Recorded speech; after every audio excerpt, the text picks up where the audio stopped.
Salve gente, io sono Luca e in questo episodio volevo rispondere a una domanda che mi viene fatta piuttosto spesso, vabbè, relativamente spesso diciamo.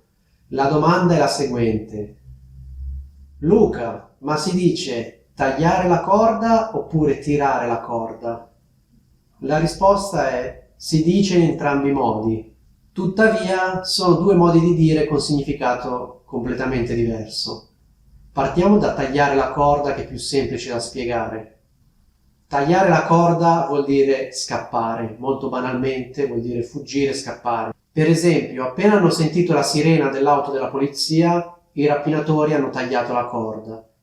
Che significa? I rapinatori sono scappati. Tirare la corda invece vuol dire esagerare, esagerare con determinati comportamenti.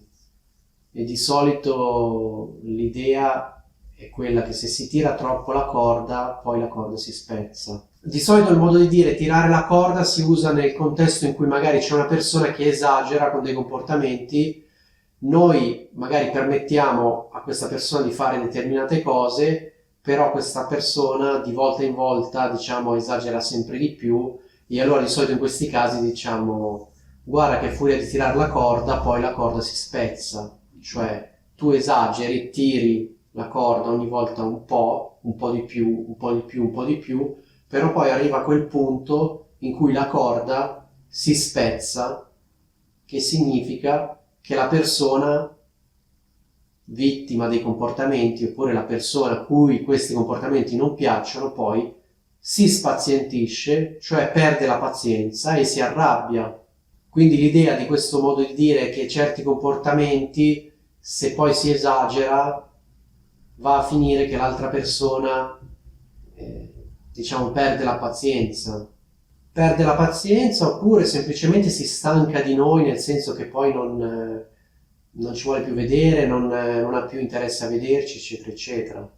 Per esempio, sapete, ci sono delle persone che così hanno un modo di scherzare che, diciamo, sconfina con l'offesa. Chiaramente magari loro non vogliono offendere, però un tipo di sarcasmo, di fare battute magari lievemente, come dire, che prendono in giro l'altro, no?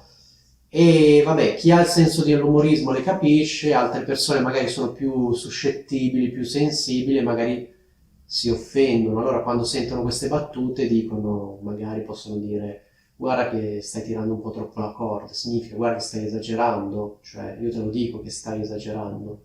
Però se continui a tirare questa corda, prima o poi la corda, che sarebbe la mia pazienza, si spezza e nel momento in cui si spezza io non sono più disposto o disposta a tollerare determinati comportamenti. Spero che la differenza tra i due modi di dire sia chiara e vi saluto.